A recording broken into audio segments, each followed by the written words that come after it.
Hey there, James here with Penner Trailer Sales. Today I want to do a video about utility trailers. I want this to be a resource video for anyone that's in a decision-making or a buying process for utility trailers, kind of regardless of the brand you're looking at, and then also look at some of the features of the brands that we do carry.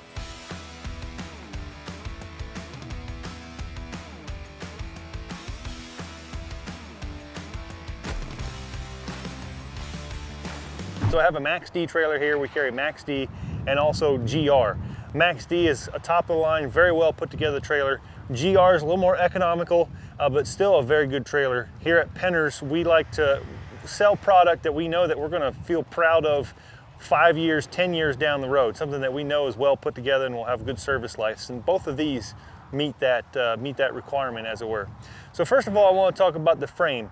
Generally, a utility trailer is an angle frame. So that's referring to this frame member here along the bottom. This is a piece of angle iron. And then oftentimes the cross members are also angle iron. This GR trailer is angle across the bottom as well.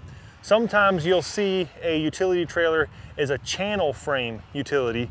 And in that case, this piece here is a C-channel instead of an angle. If you're looking at a utility trailer and it's a channel frame trailer, that's a commercial grade utility trailer. That's a very well put together. I actually don't have any here right now, but that's a very well put together utility trailer. Then the top rail, Max D here on this trailer, we've got a square top rail. And on this trailer here, we've got a round pipe top, a round tube top rail. Another common application there is to see an angle iron here on the top as well for the top rail. This top rail is a functional part, is a structural part of the frame. It works together. You usually have angle irons, uprights here, but it works together to give the frame rigidity just as much as this bottom angle here. We've had people ask us already in the past if they could make a utility trailer more like a flatbed or an equipment trailer and by just cutting off this top rail. And you really don't want to do that because you'll lose at least 50% of your strength of the frame of the trailer. So this is actually part of the frame of the trailer. Moving on then to the tongue. The tongue is one of also the most critical parts of a utility trailer. And what you want to look for is a wrap tongue. And what a wrap tongue is, well, first of all, the tongue member itself, you want to see a C-channel here. Some trailers, some lighter duty trailers, you'll see an angle iron actually here for the tongue. And that's not recommended because the angle iron doesn't have 2 points of, it's just not as strong. It's not meant to be loaded that way. And you'll commonly see an angle iron tongue, they'll bend. It doesn't take much to bend them. But a C-channel is meant to be loaded from this way. So it's much more robust. So a C-channel tongue and a wrap tongue in particular will go back under the frame of the trailer. And when it gets to the outside point here of the frame, it'll wrap and run along with the frame back to the front axle. So that's a wrap tongue. A tongue that does not wrap, or a non-wrap tongue, the tongue will come back underneath. It may not even go all the way to the outside edge. It may stop and just connect to a cross member.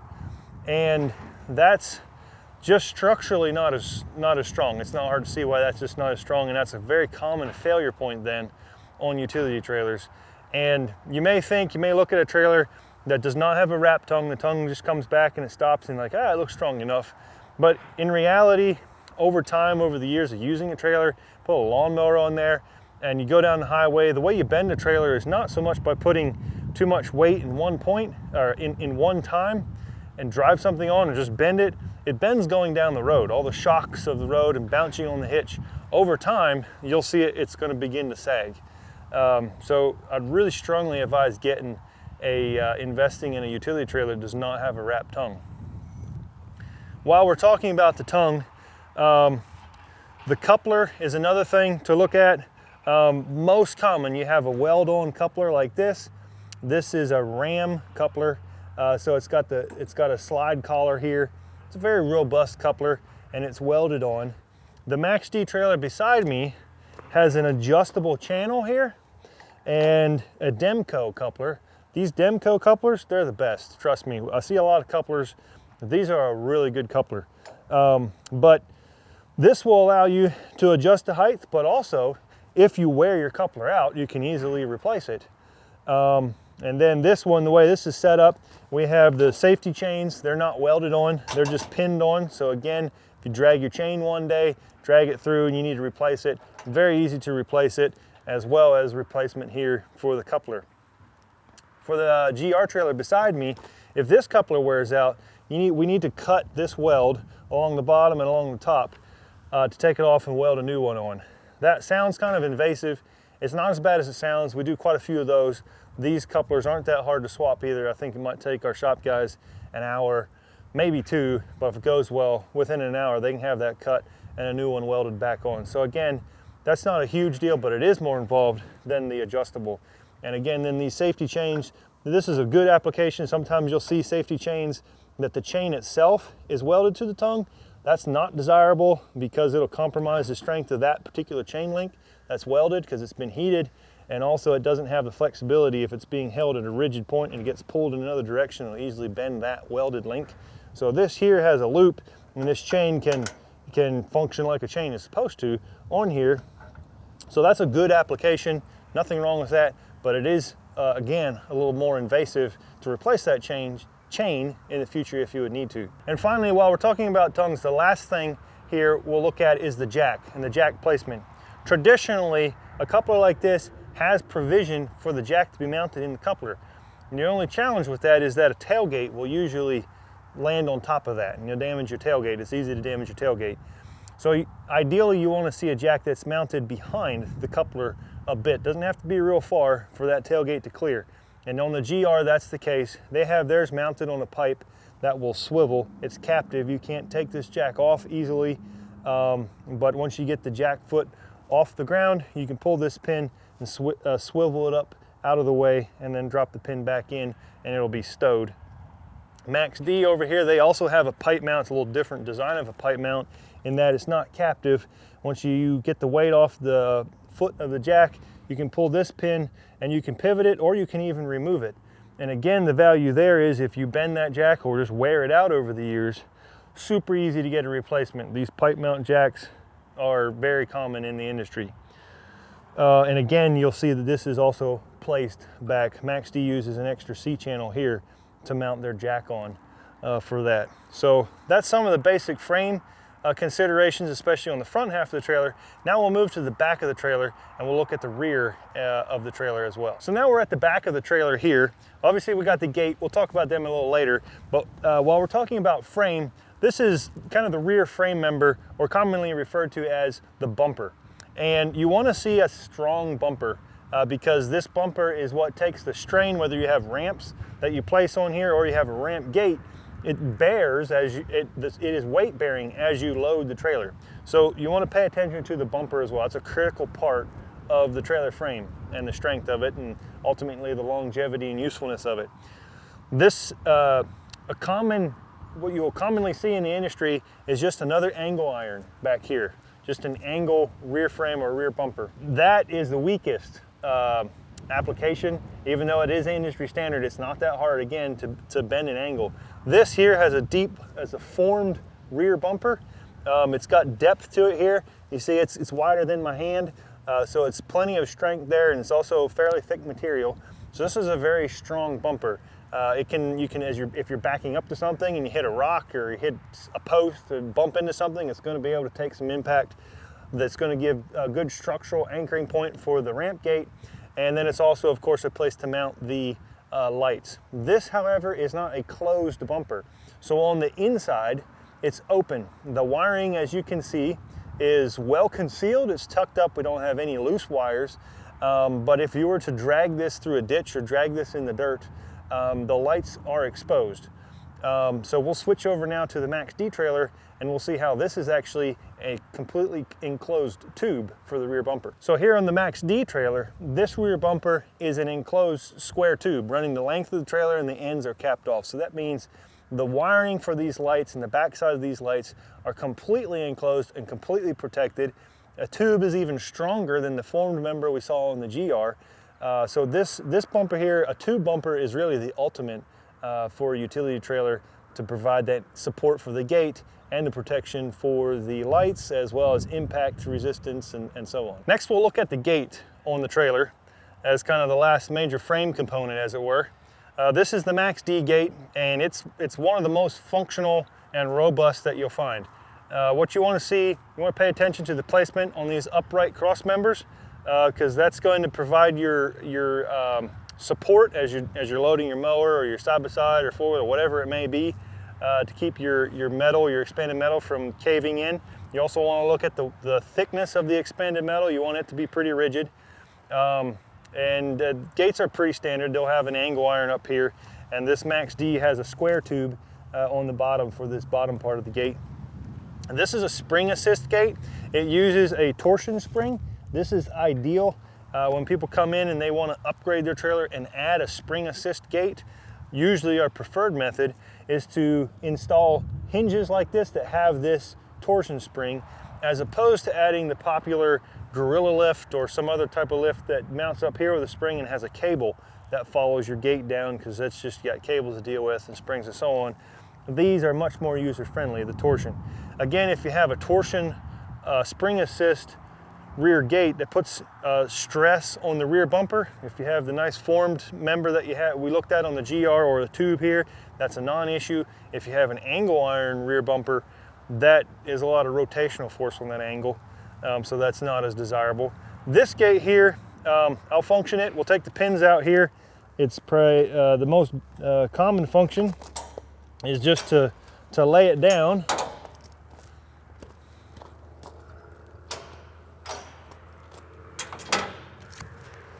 Just like so, and we'll see it's pretty minimal effort. And it'll even hold itself up a little bit. Pretty minimal effort with those spring assists. Another thing while we're here, we'll notice this utility trailer has a dovetail. And a dovetail is basically a foot or two at the rear of the trailer is angled. You can see it angles down, and that basically helps the approach angle not be so steep. As if you don't have a dovetail, the approach angle will be more steep. Lawn mowers are the primary application where a dovetail is nice, because it's easier to clear the rear of the trailer without hanging up the mower deck as you go up on the trailer. This is a heavy gate, but it doesn't feel heavy because of those springs. This is also what's referred to as a lay-down gate, so you can lay the gate down forward. And that's by removing all the pins here. And the way Max D has this design, you just pivot those out of the way, and you can lay the gate down as such. This would be handy if you're transporting the trailer and it's empty. This a rear gate will actually create a surprising amount of wind drag. So you get a little better mileage. You have to go a distance. With an empty trailer, you can lay that down. Also, it's easy to completely remove or replace this gate, because once you lay it down like this, Max D has it so that you just pop this pin out here, this linch pin, and you can slide the hinge pin right out. And if you do that on both sides, then you can lift the gate right off, replace it, remove it, whatever the case may be. So this particular gate here on the Max D trailer has an incredible amount of functionality, more than most. As I say, this Max D trailer is kind of top of the line. It's optioned and featured with pretty much everything you'd want to see on a utility trailer. We'll talk about fenders real quickly. This Max D trailer has what's referred to as a diamond plate double broke fender. And the double broke refers to it being made on a metal brake as opposed to being formed, and that's because it's a heavier material, so it's very rigid. It also, here in the center of the fender, it has a support welded to support this. We all know that fenders get abused. They get stepped on, they get things dropped on, and so on. But this double broke fender is quite rigid. As you can see, there's not a lot of deflection. Then also they have this step plate welded in here. Just makes it handy to step up on the trailer. Over here on the GR trailer, we have what's referred to as a teardrop fender. A teardrop fender is a formed fender. The teardrop refers to this shape here. Just a regular formed fender will go straight across here with no teardrop. This teardrop is beneficial because it gives a little more support to this fender, as well as they do still have a brace welded in the back here to provide rigidity to that, to be resistant to bending and drooping over time.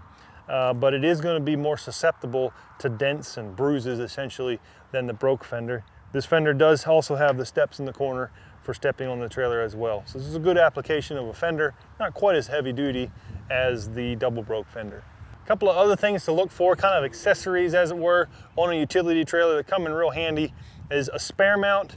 The spare mount will come in handy if you want to carry a spare. If he does have a spare mount, you want to see that it's well anchored because vibrations and bouncing down the road with a spare bolted on there, you can crack a weaker mount. So you want to see a well supported spare mount. Stake pockets, this Max D trailer has stake pockets. The GR trailer also does, but stake pockets just come in handy for attaching straps and so on. Max D even incorporates a tie down here in the corners of the trailer as well. So just usable, real good usability in that sense. You're trying to tie down your four-wheeler or your whatever you have on the trailer to be able to have functional accessories, as it were, is something nice to look for as well. I also want to talk a bit about lights. Both of the trailers we've been looking at, and this Max D trailer here, has a grommet mount light. Grommet mount basically refers that the light housing is a housing in itself, and there's a grommet that goes around that fits into a hole that's been cut in the trailer. A grommet mount light is very easily removed and replaced. It's also very robust. If you hit it, it has some flex and also some vibration isolation, as it were, in the grommet mount. The alternative to a grommet mount light would be a surface mount. And a surface mount is screwed or bolted to the surface of the trailer, makes it fixed and rigid. If you bump it, hit it, you can easily break a lens. You need tools to replace it. They're just not as serviceable as a grommet mount light. Wiring is a detail to pay attention to on utility trailers as well. The most basic application of wires is just for wires to be strung throughout the trailer, for connections to be made at the various lights and so on. Max D uses a modular harness, and a modular harness is really what you're looking for. That means there's plugs at various points throughout the harness, and at the connectors they use plugs, weather-tight plugs, rather than hand-applied connectors. On this Max D trailer we have the pigtail. It goes into a tube, so it's enclosed here on the tongue, very well protected, and then it transfers to another tube here that runs the length of the trailer, and this tube connects to the rear bumper tube. So the wiring is pretty much fully enclosed from the front of the trailer all the way to the rear of the trailer. That makes it very well protected. You'll have very few issues with this trailer for many years.